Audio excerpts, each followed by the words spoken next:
Malaysia itu rakyatnya itu berpendapatan jauh lebih di atas kita secara umum ya. Artinya mulai dari paling bawah sampai di atas. Tapi biaya hidup mereka itu hanya 1/2 atau 1/3 dari kita. Contoh ini, jalan tol yang panjang, saya drive sendiri saya tahu 485 km, bayar uang rupiah ini kalau dirupiahkan 170.000. Kita ke Semarang hampir 500.000, lebih pendek 400 sekian. BBM di sana RON 95 itu 7.000 sekian. Kita RON 92. 190 ya. Makan murah, pendidikan, pengobatan. Artinya ada yang tidak fair. Jadi selama ini pengelolaan ekonomi kita ini sesuatu yang tidak benar. Mengapa biaya hidup di Malaysia terasa lebih mudah dan lebih murah dibandingkan dengan Indonesia? Padahal kedua negara ini berada di kawasan yang sama, dan Indonesia memiliki sumber daya alam yang melimpah, serta jumlah penduduknya yang lebih banyak. Pertanyaan ini mungkin terdengar sederhana, namun jawabannya melibatkan data, kebijakan, dan arah pembangunan yang sangat berbeda antara kedua negara. Mari kita mulai dengan fakta paling mendasar. Pendapatan rakyat menurut data dari International Monetary Fund atau IMF tahun 2023, pendapatan per kapita Malaysia yang disesuaikan dengan paritas daya beli PPP mencapai 33.574 dolar Amerika Serikat. Sedangkan Indonesia hanya mencatatkan angka sebesar 14.073 dolar Amerika. Ini berarti daya beli rata-rata rakyat Malaysia hampir 2,5 kali lipat lebih tinggi dibandingkan masyarakat Indonesia. Artinya, secara umum rakyat Malaysia memiliki kemampuan ekonomi lebih besar untuk memenuhi kebutuhan sehari-hari. Angka-angka ini bukan hanya statistik, tapi cerminan nyata dari ketimpangan kesejahteraan antar dua negara yang bertetangga. Jika pendapatan mereka lebih tinggi, apakah biaya hidup mereka juga lebih mahal? Ternyata tidak. Biaya hidup di Malaysia justru cenderung lebih rendah dibandingkan Indonesia. Mari kita bandingkan beberapa komoditas dan kebutuhan dasar. Pertama, harga bahan bakar. BBM jenis RON 95 di Malaysia dihargai sebesar Rp2,05 per liter, setara dengan sekitar Rp6.900. Di Indonesia, harga Pertalite sebagai BBM favorit masyarakat mencapai Rp10.000 per liter. Padahal, gaji minimum di Malaysia lebih tinggi.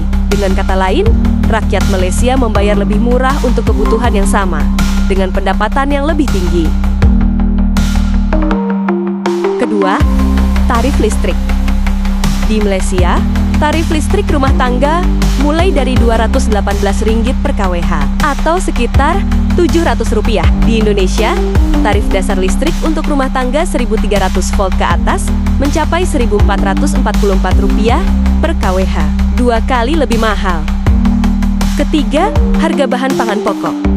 Harga ayam di Malaysia berkisar antara Rp8-10 per kilogram, sekitar Rp28-36.000. Sedangkan di Indonesia, harga daging ayam bisa mencapai Rp38-42.000 per kilogram. Keempat, transportasi publik.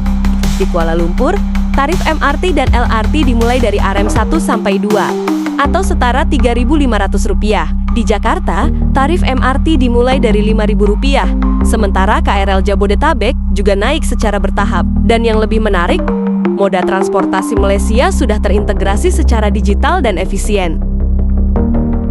Semua perbandingan ini mengarah pada satu kesimpulan. Malaysia berhasil menjaga biaya hidup rakyatnya tetap rendah, meskipun pendapatan mereka tinggi. Sebaliknya, rakyat Indonesia menghadapi biaya hidup yang tinggi dengan pendapatan yang relatif rendah. Lantas, apa penyebab perbedaan ini?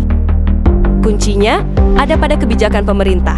Malaysia menjalankan kebijakan subsidi yang akurat, tepat sasaran, dan berbasis sistem data yang rapi. Program bantuan seperti MyKasih dan MySejahtera bukan hanya untuk bantuan kesehatan atau saat pandemi, tetapi juga berfungsi sebagai infrastruktur distribusi subsidi yang efisien.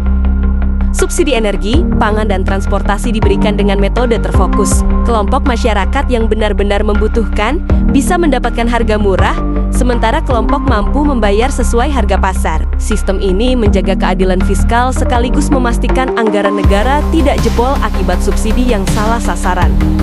Sebaliknya, di Indonesia, subsidi seringkali bersifat menyeluruh dan tidak efisien. BBM subsidi misalnya, bisa dengan mudah diakses oleh siapa saja tanpa verifikasi kemampuan ekonomi. Akibatnya, kelompok kaya pun menikmati subsidi negara. Celah-celah inilah yang membuat subsidi kita membengkak, namun tidak sepenuhnya menurunkan biaya hidup rakyat miskin.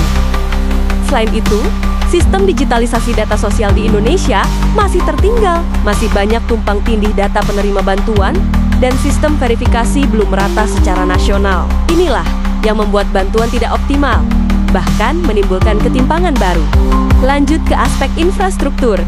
Indonesia saat ini tengah membangun infrastruktur jalan tol secara masif. Panjang jalan tol Indonesia pada akhir 2024 diperkirakan telah melampaui 2.800 km.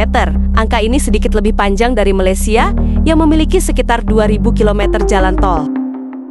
Namun, persoalannya bukan sekadar panjang jalan, melainkan efisiensi dan keterjangkauannya.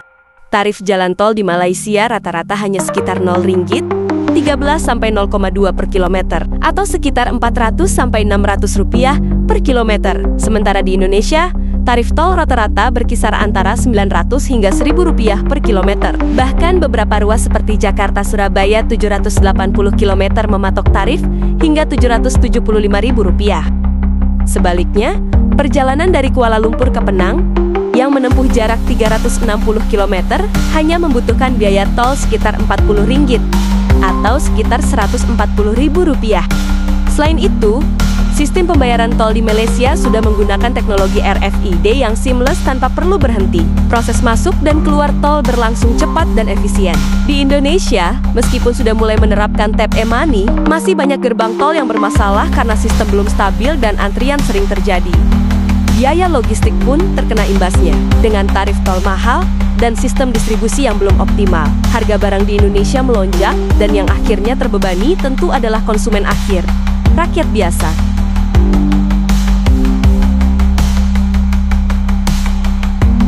Kemudian, kita beralih pada struktur ekonomi. Malaysia sejak dekade 1990-an sudah berfokus pada industrialisasi dan ekspor produk bernilai tambah tinggi. Industri semikonduktor, otomotif, dan elektronik menjadi tulang punggung ekonomi mereka. Sektor manufaktur menyumbang hampir 23% terhadap PDB Malaysia, dan ekspor produk manufaktur melebihi 85% dari total ekspor negara. Sebaliknya, Indonesia masih bergantung pada ekspor bahan mentah, batu bara, kelapa sawit, nikel, dan komoditas lainnya. Nilai tambah dari produk ekspor rendah, industri pengolahan belum berkembang pesat, dan investasi di sektor teknologi masih minim. Akibatnya, gaji pekerja di sektor industri pun stagnan karena produktivitasnya rendah. Pola pembangunan ini pada akhirnya memengaruhi upah tenaga kerja. Gaji buruh di Malaysia lebih tinggi karena sektor industri mereka memang lebih canggih dan produktif. Di Indonesia, upah buruh masih ditekan oleh sistem industri yang padat karya dan kurang efisien. Jadi, apa simpulan dari semua ini?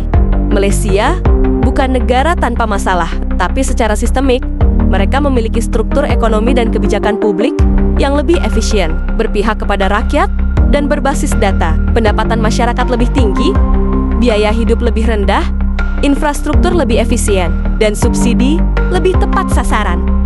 Sebaliknya, Indonesia masih bergulat dengan berbagai masalah struktural, rendahnya produktivitas, buruknya akurasi data sosial, subsidi yang bocor, biaya hidup yang tinggi, dan sistem infrastruktur yang belum efisien. Pertanyaannya, sampai kapan kita akan terus membiarkan rakyat kita kalah dalam kualitas hidup hanya karena kebijakan yang tidak akurat?